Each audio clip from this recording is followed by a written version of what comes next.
Sekarang kita akan belajar setting values, yaitu mengganti beberapa value, baik itu single value maupun subset dari data frame yang kita punya. Ada 4 macam cara. Yang pertama adalah setting values by label, kemudian by locations, by assigning a numpy array, khususnya kalau kita ingin mengganti subset dari data, bukan hanya single value.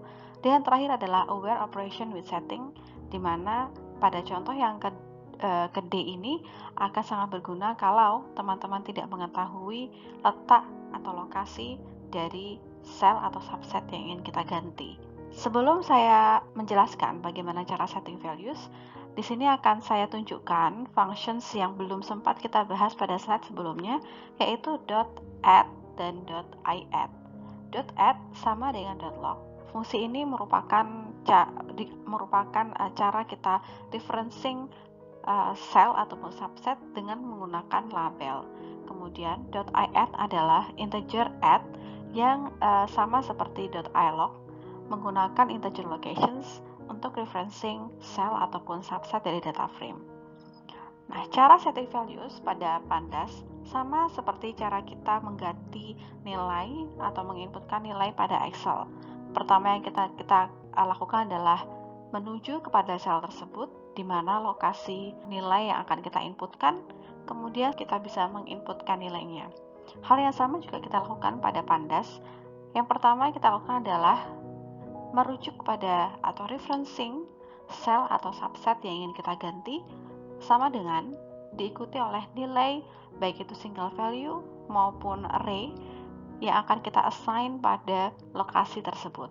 Yang perlu teman-teman ingat adalah ketika kita assigning atau setting values pada Pandas, yang perlu kita ingat adalah sel atau subset yang kita refer harus sama dengan jumlah data yang kita ingin inputkan. Di sini contoh untuk setting values by label, saya tunjukkan dengan df.add, kemudian isikan inputan yang pertama untuk label dari row-nya, inputan yang kedua untuk label row-nya, sama dengan karena df.add 1,a ini merujuk pada indeks 1 kolom A, yaitu satu value atau single value, maka inputan yang harus kita assign juga single value. Hal yang sama juga berlaku pada integer locations. Nah, yang menarik adalah pada contoh C, di sini adalah setting values by assigning a numpy array. Sebenarnya sama saja, logikanya seperti pada contoh A dan B. Pertama kali kita harus merefer pada subset mana yang akan kita ganti. Dalam contoh ini saya ingin mengganti seluruh kolom A, di mana kolom A memiliki 4 nilai, maka pastikan inputan yang kalian buat array-nya juga memiliki 4 nilai. Pertama, kita refer dulu subset yang ingin kita ganti, yaitu df dalam kurung A. Ini adalah cara kita referencing kolom. Teman-teman juga bisa menggunakan df.log, misalkan dalam kurung .2 yang artinya semua row, A. Atau kalau teman-teman ingin menggunakan df.ilog juga bisa dengan cara df.ilog dalam kurung .2, 0. 0 menunjukkan bahwa kolom A terletak pada kolom pertama. Kemudian sama dengan diikuti oleh nilai yang jumlahnya sama dengan jumlah sel atau subset yang ingin kita ganti, yaitu 4. Di sini contohnya saya ingin assign 10, 100, 200, 3 untuk indeks 0 sampai 3. Pada contoh D, yaitu kita menggunakan aware operation with setting, di mana kita tidak tahu sel mana atau subset mana yang ingin kita ganti. Misalkan saya ingin mengganti pada kolom B, di mana kolom tersebut kriterianya adalah ketika kolom A-nya sama dengan 30, maka pada kolom B-nya akan saya ganti dengan tipe AB. Yang pertama saya lakukan adalah saya pasti akan searching dulu di mana lokasi A sama dengan 30. Dalam hal ini saya akan temukan pada indeks 3. Setelah saya temukan pada indeks 3, kemudian saya menuju ke kolom B pada indeks 3, yaitu row keempat kolom B, kemudian saya ganti dengan tipe AB yang tadinya tipe B. Nah, caranya bagaimana? Pertama, teman-teman bisa ketik df.log, atau df.ilog, terserah. Kebetulan saya menggunakan label sehingga saya ketikkan df.log dalam kurung df.a sama dengan 30 adalah kriteria cara kita menseleksi row mana yang akan kita ganti. Kemudian masukkan pada kolom mana yang akan teman-teman ganti. Sama dengan diikuti oleh nilai pengganti dari sel tersebut. Kalau teman-teman menggunakan df.ilog atau df.iadd, teman-teman bisa tunjukkan dengan df.iadd atau .ilog dalam kurung df.a sama dengan 30, integer locations untuk kolom B, yaitu 1. Kemudian tutup kurung sama dengan type AB. Kalau pada slide sebelumnya teman-teman belajar bagaimana cara memodifikasi pada sel tertentu, single cell ataupun subset dari data frame, kali ini saya akan tunjukkan bagaimana cara kita memodifikasi data frame, khususnya ketika kita ingin bekerja dengan kolom. Saya akan tunjukkan .pop function, kemudian fungsi insert dan append.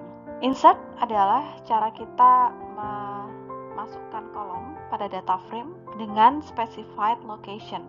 Jadi kita ingin memasukkan satu kolom ke data frame dengan menyebutkan secara spesifik lokasinya di mana. Data frame, kemudian insert dalam kurung log, ini adalah integer location di mana kolom tersebut akan berada pada data frame.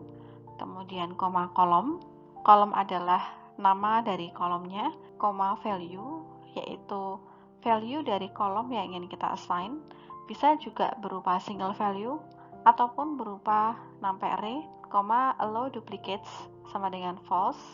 Ini adalah default parameters.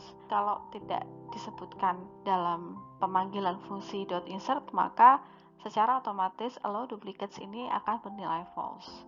Teman-teman bisa lihat apa sih artinya allow duplicates pada user guide. Saya punya data frame df yang memiliki 4 kolom dan 4 baris. Dan saya ingin menambahkan satu kolom T yang berada di antara kolom A dan B dengan nilainya adalah 100. Jadi caranya adalah df.insert dalam kurung 1 menunjukkan integer locations kolom T yang ingin kita masukkan dalam data frame. Kolom T tadi kan antara A dan B, sehingga maksudnya adalah di kolom kedua ya, berarti integer location-nya adalah 1. Kemudian nama dari kolom tersebut, kemudian value-nya. Karena saya ingin memasukkan single value, jadi saya cukup tuliskan single value 100. Kalau teman-teman enter dan panggil df, maka di sini akan ada kolom T pada kolom kedua dengan nilainya 100 untuk semua row. .pop ini merupakan cara kita return item dan drop item tersebut dari data frame. Kita ingin delete kolom tertentu, tapi kita ingin tetap menyimpan kolom tersebut di variabel lain. Caranya adalah kita bisa assign variabel. Kebetulan contohnya tidak saya assign variabelnya ya. Misalkan saya ingin menyimpan df.pop t ini untuk variabel x gitu ya. Kemudian saya bisa tulis x sama dengan df.pop dalam kurung t. Maka kalau kita enter, x akan bernilai sesuai pada kolom T seperti ini. Kemudian kalau kita panggil df-nya, maka T sudah hilang, tidak ada pada kolom kedua. Terakhir adalah .append, di mana ini berfungsi ketika kita ingin menambah rows dari data frame yang kita punya ke bagian akhir dari caller. Kemudian dia akan return a new object as a new object. Basic sintaknya adalah df.append dalam kurung other. Other ini berisi data frame tambahan yang ingin kita tambahkan pada df atau data frame yang kita punya. Kemudian, ignore index sama dengan false.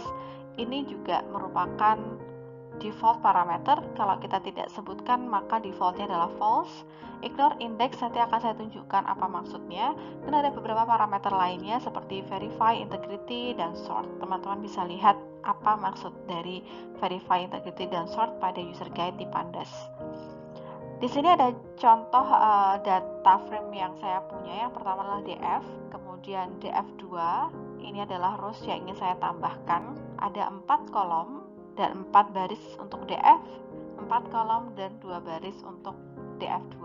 Cara kita menambahkan df2 kepada df dengan menuliskan df.append dalam kurung df2. Nah, df di sini ini yang disebut dengan color. Jadi df2 nanti akan ditambahkan pada bagian akhir color df. Kalau teman-teman ingin menambah df untuk baris akhir dari df2, maka teman-teman bisa tuliskan df2.append dalam kurung df. Nah, kalau teman-teman lihat di sini, setelah saya tambahkan df adalah baris ke-0 sampai ke-3, kemudian baris ke-4 dan ke-5 ini merupakan data dari df. Namun ketika kita panggil df kembali, setelah kita enter fungsi ini, yang terjadi adalah belum ada tambahan dari df2. Kenapa? Karena by definition-nya untuk .append ini returning a new object, artinya adalah dia membuat objek yang baru. Kalau tidak teman-teman simpan ke variabel yang lain, maka setelah menjalankan fungsinya, teman-teman memanggil df, jadi df-nya tidak akan berubah gitu, karena dia returning a new object. Maka perlu kita assign ke variabel lain. Misalkan di sini saya assign aja ke df gitu ya, artinya df yang lama akan hilang. Jadi df sama dengan df.append dalam kurung df2. Kalau saya panggil df, df-nya baru terlihat ada penambahan 2 rows di paling bawah yang merupakan df2. Teman-teman bisa tuliskan df sama dengan df.append dalam kurung df2, ignore index sama dengan true, artinya adalah indeks dari df2 ini akan dihapus, jadi 0 dan 1 ini akan dihapus, dan indeksnya akan meneruskan dari indeks df, jadi 0, 1, 2, 3, 4, 5. Kalau di sini kan 0, 1, 2, 3, kemudian 0, 1, karena 0, 1 ini original indeks dari df2. Kalau teman-teman ingin ignoring indeksnya, bisa tuliskan ignore index sama dengan true. Kalau tidak disebutkan, maka otomatis defaultnya adalah ignore index sama dengan false. Ketika kita memodifikasi data frame yang kita punya, misalkan dengan merge atau join dua data frame, atau juga seperti contoh yang ada pada slide sebelumnya, di mana teman-teman harus menggabungkan df dan df2, efek sampingnya adalah biasanya, tapi tidak selalu ya, yang itu perlu teman-teman cek. Biasanya efek sampingnya adalah ada beberapa kolom yang data types-nya berubah. df.info di sini saya ambilkan dari data frame yang sudah kita modifikasi, yaitu df dan df2 kita gabungkan. Nah, kemudian kita assign ke df. Nah, ini adalah hasil modifikasinya gitu. Nah, kita cek df.info-nya ada 6 entries. Betul ya, tadi kan df-nya ada 4 rows, kemudian df2 ada 2 rows, jadi ada 6 rows, ada 6 entries yang terdiri dari yang ada 4 kolom gitu, betul ya, A, B, C, D. Nah, kalau kita cek pada kolom pertama, A itu nilainya integer, maksudnya type-nya adalah integer, kemudian B itu objek, betul ya, B-nya objek yaitu string, yang ke C adalah float, betul ya, C adalah float, dan yang terakhir adalah objek yang seharusnya merupakan datetime ya, atau data waktu gitu, tanggal.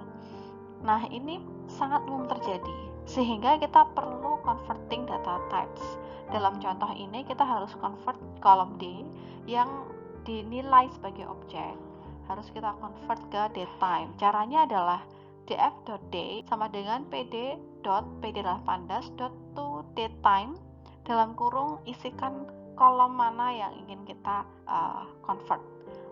Untuk variabel yang di depan ini sebenarnya teman-teman bisa juga assign ke kolom yang berbeda, misalkan df.e gitu. Jadi D-nya tetap ada, kemudian kita akan masukkan E. Biasanya saya akan assign ke kolom yang berbeda kalau saya tidak yakin bahwa pd.toDatetime ini akan working. Kalau sudah berhasil dan sesuai yang saya inginkan, baru saya drop kolom lamanya, kemudian saya rename kolom yang baru. Kita cek df.info, hasilnya adalah pada kolom D sudah berubah data types-nya menjadi datetime sesuai yang kita inginkan.